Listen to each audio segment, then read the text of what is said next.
Hello everyone, once again you all are welcome to the GST crash course.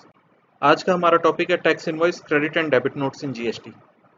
Friends, सबसे पहले I would like to request you कि अगर आपको मेरे videos अच्छे लग रहे हैं then please do like my channel and subscribe my videos. तो टैक्स इनवॉइस से रिलेटेड प्रोविजंस है सेक्शन 31 से 34 में, और इसके साथ ही हमें कवर करने पड़ेंगे central GST act, central GST rules में रूल 46 टू रूल 55A। तो कुछ जो डेफिनेशंस आज हमारे काम आएंगी वो डेफिनेशंस देख लेते हैं एक बार।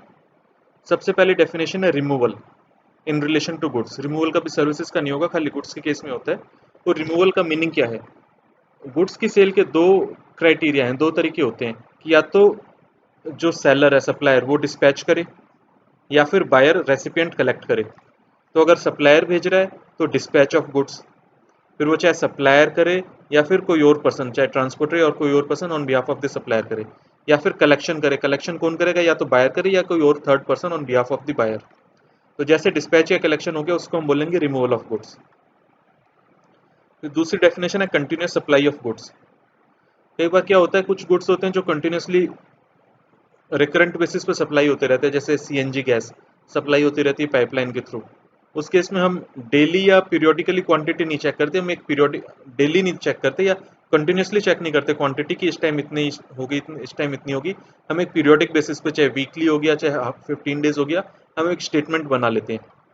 तो continuous supply of goods means कि कंटिन्यूस या रिकरेंट बेसिस पे हो रही है गुड्स की सप्लाई, पाइपलाइन या किसी और कंड्यूट के थ्रू, वायर पाइपलाइन या किसी और कंड्यूट के थ्रू, और उसकी जो इनवॉइसिंग होगी रेगुलर या पीरियोडिक बेसिस पे होगी कस्टमर को, या कोई और गुड्स जो गवर्नमेंट नोटिफाई कर दे, उसको हम कंटिन्यूस सप्लाई ऑफ गुड्स बोलेंगे। जैसे एग्जांपल हो गया सीएनजी गैस की पाइपलाइन हो, सीएनजी गैस की सप्लाई होगी थ्रू पाइपलाइन। फिर कंटिन्यूस सप्लाई ऑफ सर्विसेज।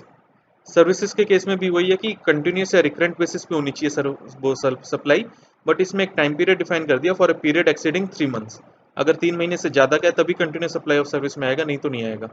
और पेमेंट पीरियोडिक होगी, और कोई वैसे सर्विस जो गवर्नमेंट नोटिफाई कर दे।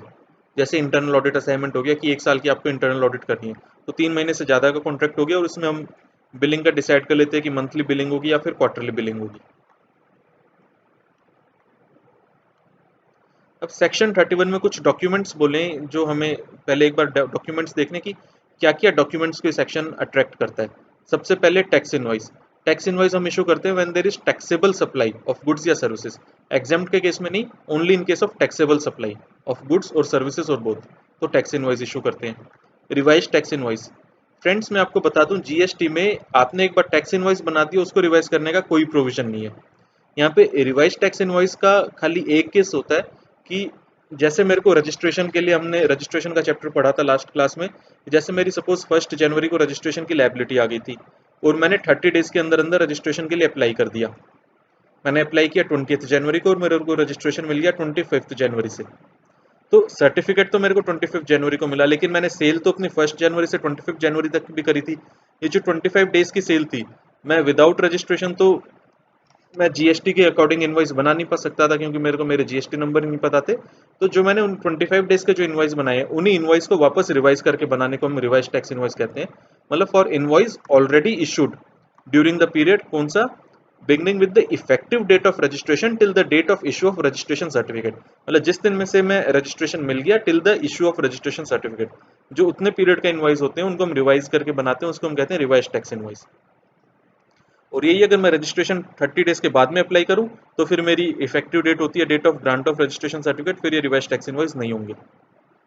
अब ये मेरे को रिवाइज इनवॉइस कितने टाइम में बनाने, इनके लिए भी लॉ में टाइम लिमिट है कि ये आपको जिस दिन आपको सर्टिफिकेट मिल गया, आरसी मिल गई, उससे 1 महीने के अंदर अंदर आपको रिवाइज टैक्स इनवॉइस बनानी है।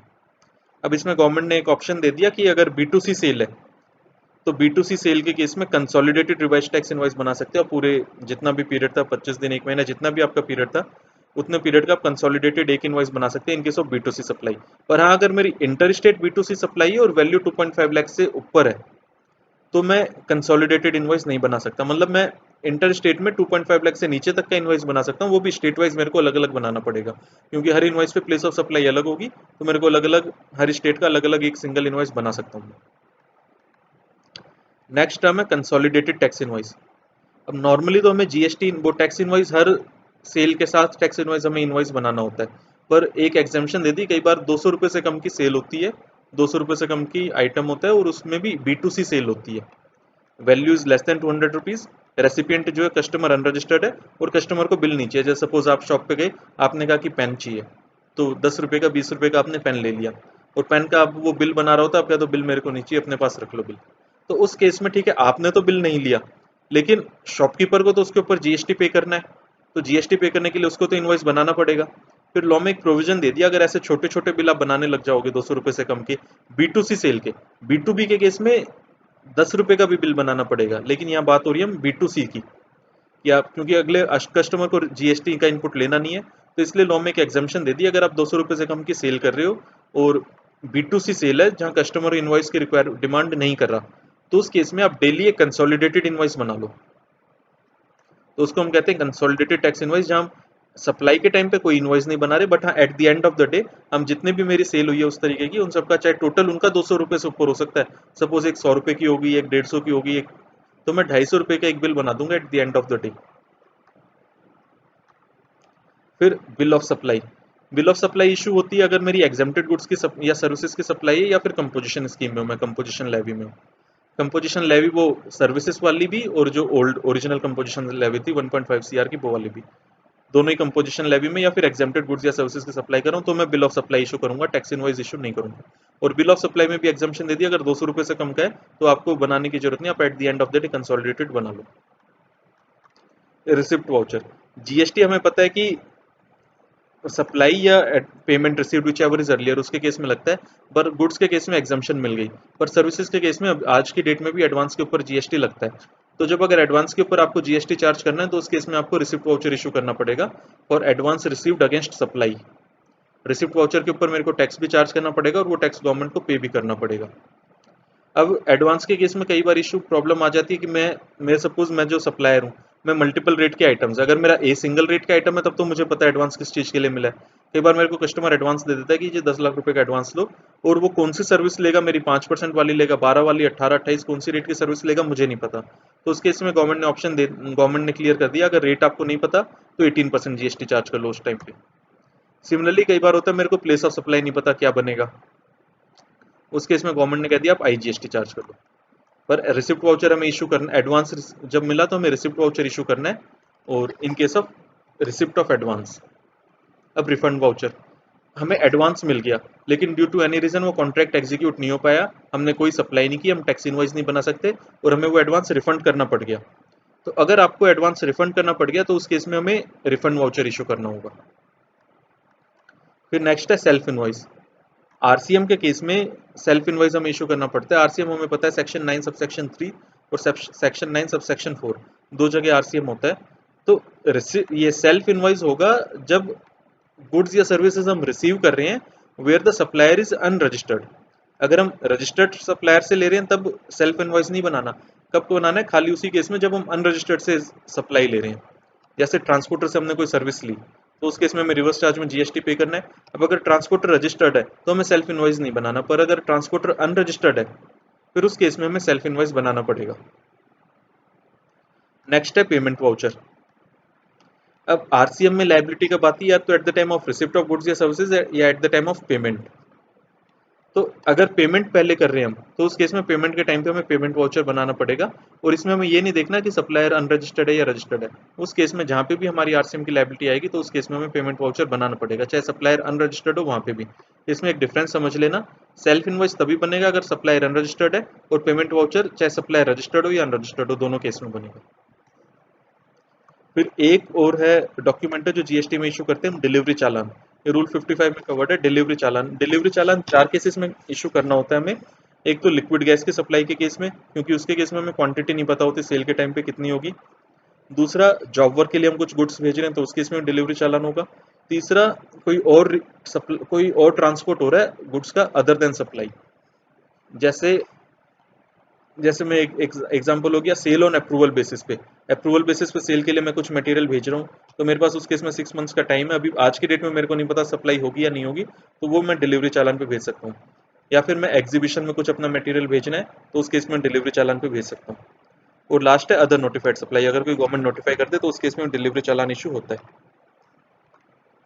जॉब वर्क के केस में एक चीज ध्यान रखना, जब मैं जॉब वर्क के लिए भेजूंगा तब भी डिलीवरी चालान होगा, और जब वो जॉब वर्कर, सपोज मैंने प्लेटिंग के लिए कोई मटेरियल भेजा, फिर वो जॉब वर्कर प्लेटिंग करके मेरे को वापस भेज रहा होगा मटेरियल, तो वो सप्लाई भी डिलीवरी, वो मूवमेंट भी डिलीवरी चालान पे होगी।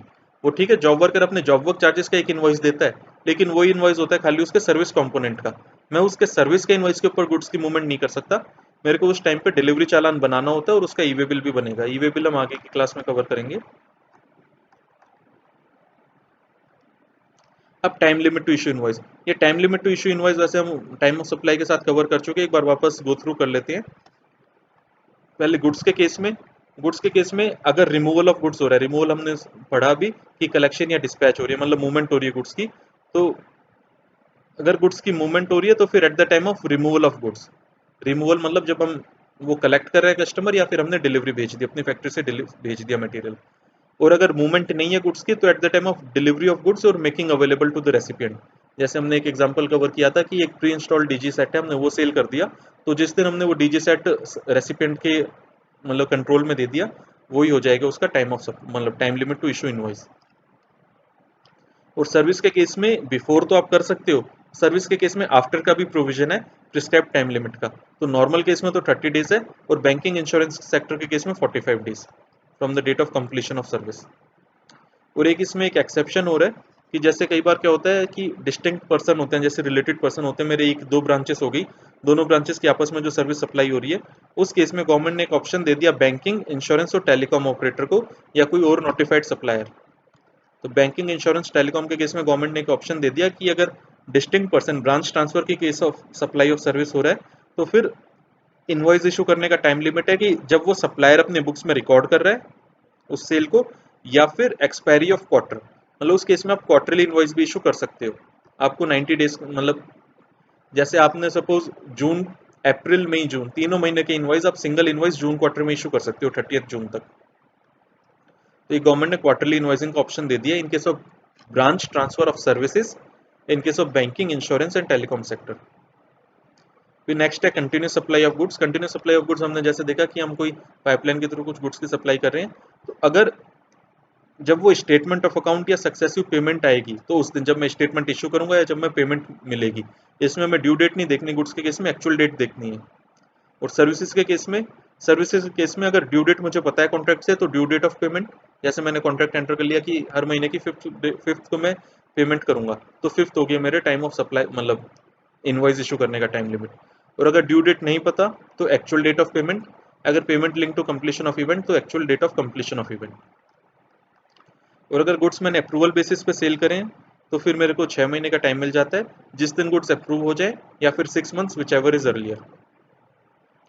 और अगर सर्विस के केस में मेरा कॉन्ट्रैक्ट खत्म हो गया, तो उस केस में इमीडिएटली मेरे को जीएसटी का इनवॉइस इशू करना होगा to the extent of supply made under the contract. जितने भी मैंने सप्लाई कर दी, उसका मेरे को इमीडिएटली इनवॉइस इशू करना पड़ेगा। अब रूल 46 ये कुछ इन्फॉर्मेशन बता रहा है जो एक टैक्स इनवॉइस में होनी चाहिए। ये सिमिलर इन्फॉर्मेशन मेरे ऊपर मैंने जितने भी डॉक्यूमेंट्स पढ़े थे सब में होनी चाहिए, चाहे payment voucher, receipt voucher, bill of supply, सब में ये मोरलेस सेम इन्फॉर्मेशन जो होनी चाहिए। इसको एक बार गो थ्रू कर लेते हैं। Name, address, GSTN of supplier, supplier की डिटेल होगी, एक serial number of the invoice 16 character का हो सकता है। इसमें सीरियल नंबर में एक से ज़्यादा भी सीरीज मेंटेन कर सकता हूँ। बस जो भी मैं सीरीज मेंटेन कर रहा हूँ, मेरे को अपनी जीएसटी R1 में डिस्क्लोज करनी होती है।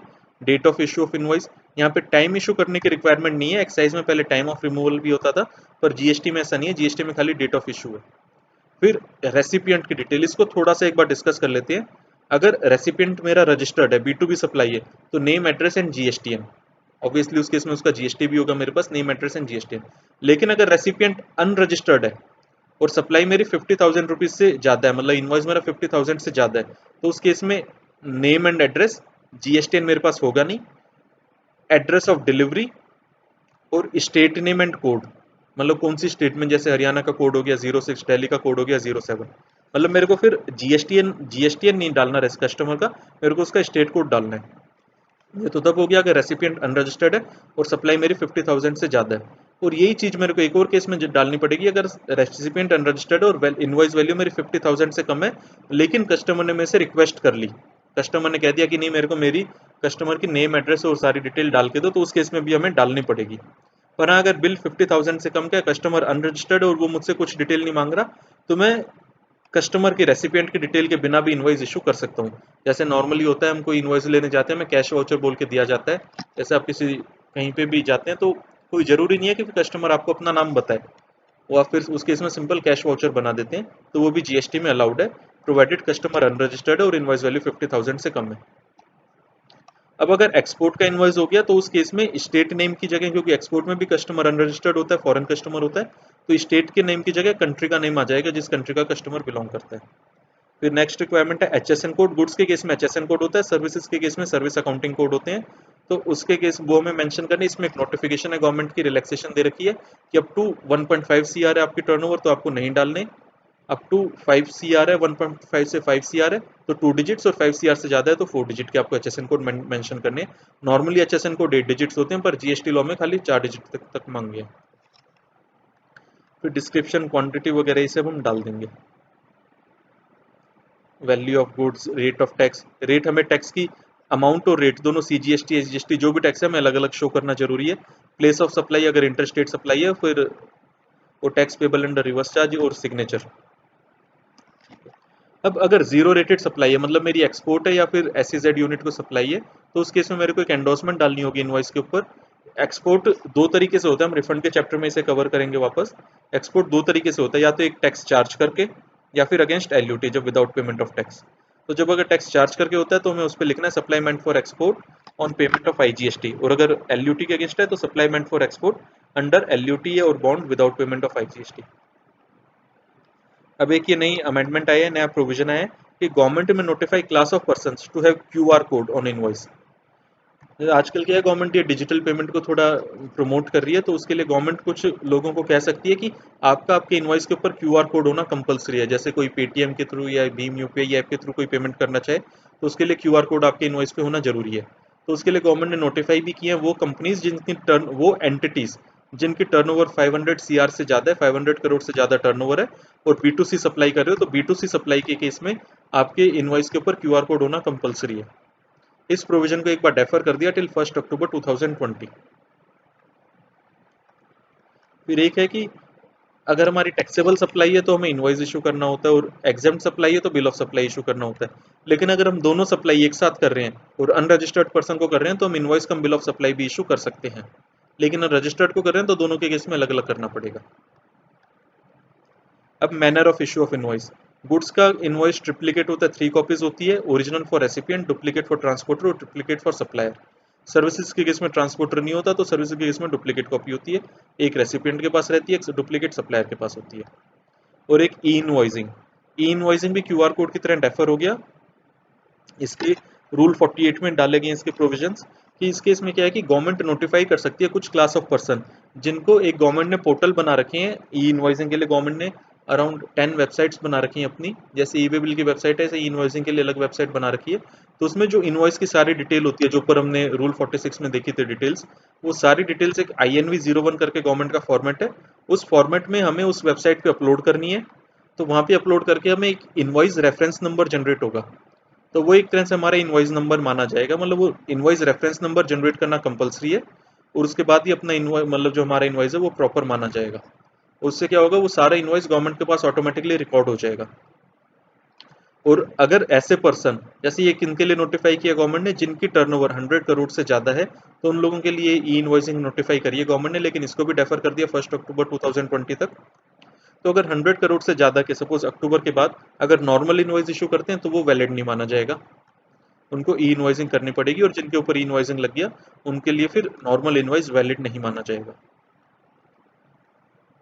एक सेक्शन 31 कैपिटल ए है, ये सेक्शन कुछ नहीं है, जो हमने क्यूआर कोड्स पढ़ा उसी से रिलेटेड है कि सप्लायर को, नोटिफाइड सप्लायर को, हर सप्लायर को नहीं, कुछ जो गवर्नमेंट नोटिफाई कर दे उन सप्लायर को डिजिटल पेमेंट की फैसिलिटी अपने रेसिपिएंट्स को देना कंपलसरी है। तो गवर्नमेंट को नोटिफाई करेगी तो उस केस में रेसिपिएंट को वैसे फैसिलिटी देना कंपलसरी है। गवर्नमेंट ने क्यूआर कोड नोटिफाई किया अभी, जिनको जो हमने पढ़ चुके 500 करोड़ से ऊपर टर्नओवर है B2C सप्लाई के केस में।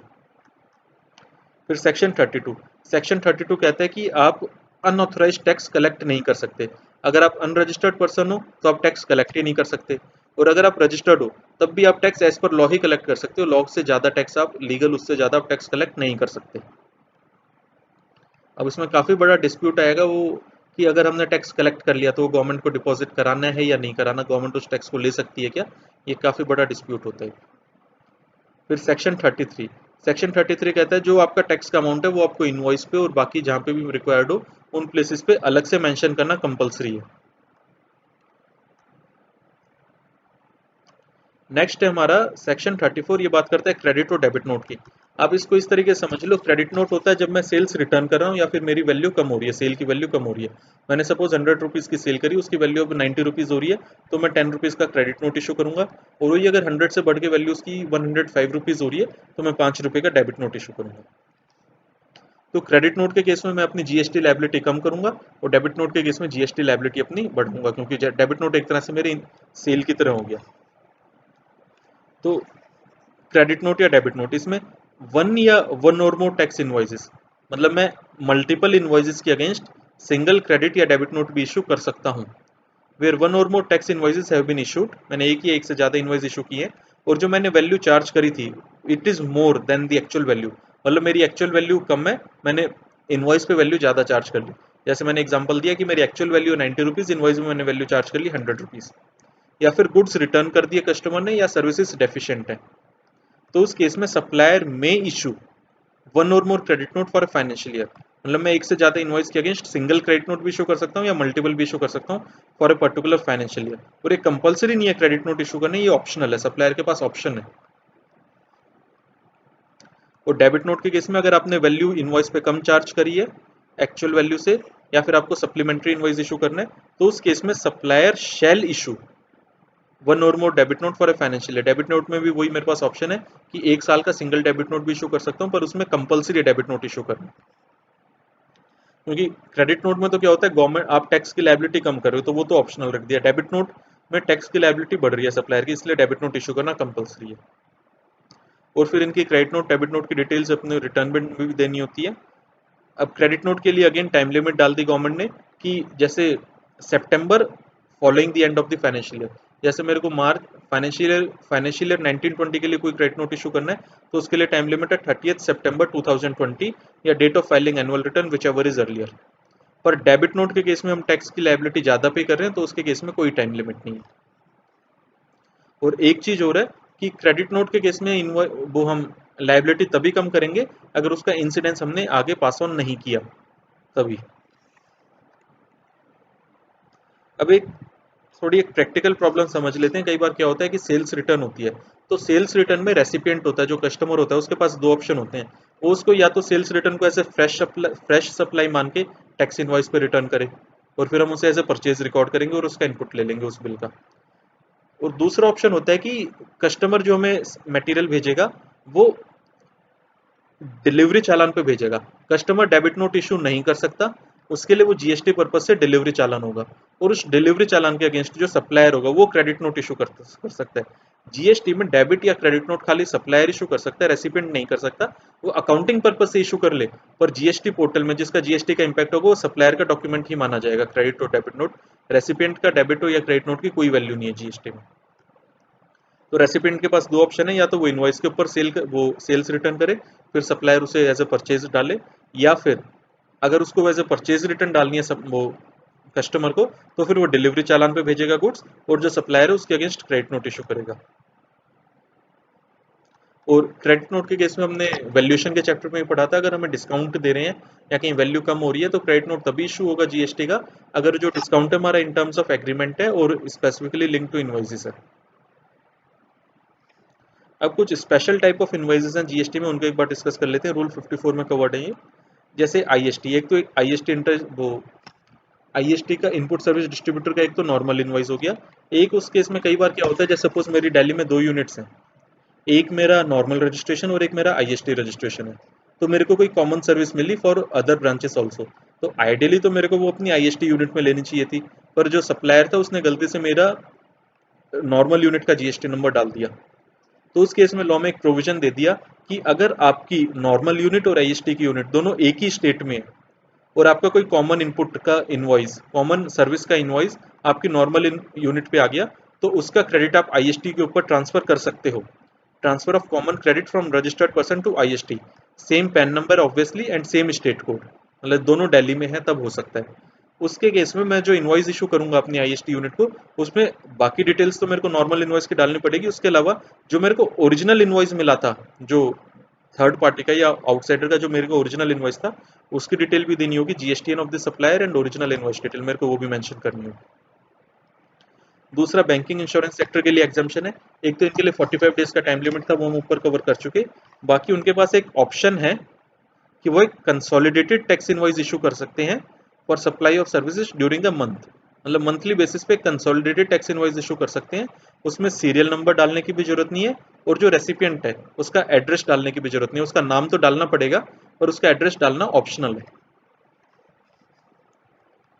और अगर ये चाहें बैंक ये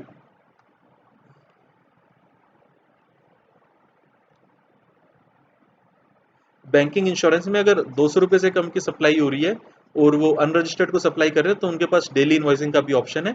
वो अगर वो लेना चाहें तो वो ले लें, नहीं तो यहाँ पे भी जा सकते हैं। इसमें फिर चाहे मेरा कस्टमर रजिस्टर्ड हो तब भी चल जाएगा, अनरजिस्टर्ड हो तब भी चल जाएगा। मैं एक मंथली इन्वॉइस कस्टमर का इशू कर सकता हूँ, और without mentioning the address of the customer. अब जीटीए ट्रांसपोर्टर के लिए कुछ एडिशनल डिटेल्स गवर्नमेंट ने कर रखी हैं कि वो उनको इन्वॉइस पे डालने कंपलसरी है। एक तो ग्रॉस वेट ऑफ कंसाइनमेंट, एक name and address of the consignor consignee दोनों का नाम एड्रेस, रजिस्ट्रेशन नंबर जो गाड़ी है ट्रक है उसका number, GSTN of the person liable to pay freight जो फ्रेट पे करेगा आरसीएम में उसकी डिटेल। और उसके अलावा कुछ एक दो डिटेल्स हो रहा है जो गवर्नमेंट ने कह रखा है कि ट्रांसपोर्टर को अपने इनवॉइस पे डालनी कंपलसरी है। पैसेंजर ट्रांसपोर्ट सर्विस जैसे कोई ट्रेन की हो गई, बस की होगी, मेट्रो की टिकट होगी, उस केस में जो टिकट इशू करते हैं उसी को हम इनवॉइस मान लेंगे। और सीरियल नंबर डालना ऑप्शनल है, और एड्रेस ऑफ रेसिपिएंट, ये दो डिटेल्स डालनी ऑप्शनल है। इनके अलावा आपने बाकी डिटेल्स डाल दी तो उसी को हम जीएसटी इनवॉइस मान लेंगे टिकट को। और इस केस में भी ध्यान रखना, जो 200 रुपीज से कम के लिए जो कंसोलिडेटेड टैक्स वो डेली इनवॉइस वो ऑप्शन भी इनके पास है टिकट के केस में।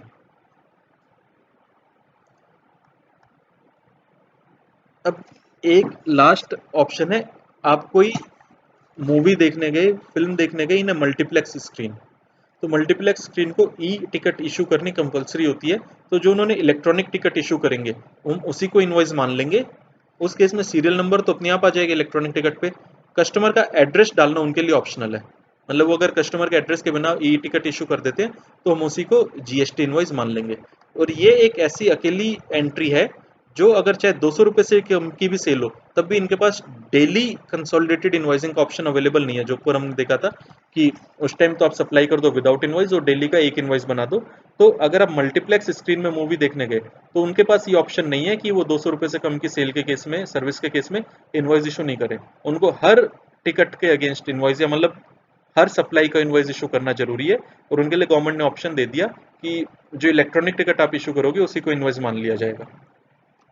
और सिंगल स्क्रीन जो सिनेमा हॉल है उनके पास ऑप्शन है, वो चाहें तो इस पे इलेक्ट्रॉनिक टिकट वाले मेथड पे जा सकते हैं। मल्टी स्क्रीन के लिए तो कंपलसरी है, सिंगल स्क्रीन के लिए ऑप्शन दे दिया कि आप चाहो तो आप इसके ऊपर ये ई टिकट के ऊपर जा सकते हो, और आप बिना कस्टमर के एड्रेस के इनवॉइस इशू कर सकते हो। लेकिन उस केस में आपको हर टिकट, मतलब सारी टिकट काटनी पड़ेंगी, वो हर सारी टिकट आपकी ई टिकट होनी चाहिए। फिर नेक्स्ट है रूल 55, ये डिलीवरी चालान से रिलेटेड था कि आप ट्रांसपोर्ट ऑफ गुड्स कर रहे हो विदाउट इनवॉइस। तो अगर आप डिलीवरी चालान पे गुड्स वो ट्रांसपोर्ट करें तो वो भी हमें ई वे बिल में डिक्लेयर करने कंपलसरी है। और अगर हमने सपोज सप्लाई कर दी है, वैसे तो सप्लाई करते टाइम हमें इनवॉइस इशू करना कंपलसरी है, but for due to any reason where the goods are transported for supply but tax invoice could not be issued at the time of removal, तो फिर supplier shall issue invoice after delivery. Delivery के बाद invoice issue करना उस case में compulsory है। और कई बार क्या होता है, सेमी नॉकडाउन फॉर्म में या कंप्लीटली नॉकडाउन फॉर्म में कुछ गुड्स की हम सप्लाई करते हैं। कोई बहुत बड़ी मशीन है, उसको हमने 3-4 पार्ट्स में सप्लाई किया, या फिर बैचेस या लॉट्स में गुड्स की हमने सप्लाई करी, तो उस केस में जो सप्लायर होगा वो इनवॉइस तो इशू करेगा फर्स्ट लॉट के डिस्पैच से पहले। और जितने भी मैं डिस्पैच करूंगा वो सारे डिस्पैच होंगे डिलीवरी चालान पे, और उनके साथ जो इनवॉइस होगा उसका रेफरेंस नंबर और उसकी सर्टिफाइड कॉपी लगा दी जाएगी। मतलब मैंने सपोज 3 लॉट में सप्लाई करी, तो फर्स्ट और सेकंड लॉट, मैं फर्स्ट लॉट की सप्लाई से पहले इनवॉइस बना दूंगा। इनवॉइस बनाते ही सप्लायर की जीएसटी की लायबिलिटी आ जाएगी। फिर जो फर्स्ट और सेकंड लॉट का डिस्पैच होगा वो डिस्पैच होगा डिलीवरी चालान पे। उस डिलीवरी चालान के साथ जो ओरिजिनल इनवॉइस होगा उसकी सर्टिफाइड कॉपी लगा दी जाएगी। और जो इनवॉइस होगा वो लास्ट लॉट के साथ जाएगा, लास्ट बैच के साथ जाएगा। और जो कस्टमर को इनपुट कब मिलेगा, वो हमने आईटीसी के चैप्टर में पढ़ा था, कस्टमर को इनपुट मिलेगा जब उसके पास लास्ट कंसाइनमेंट या लास्ट बैच आ गया तब।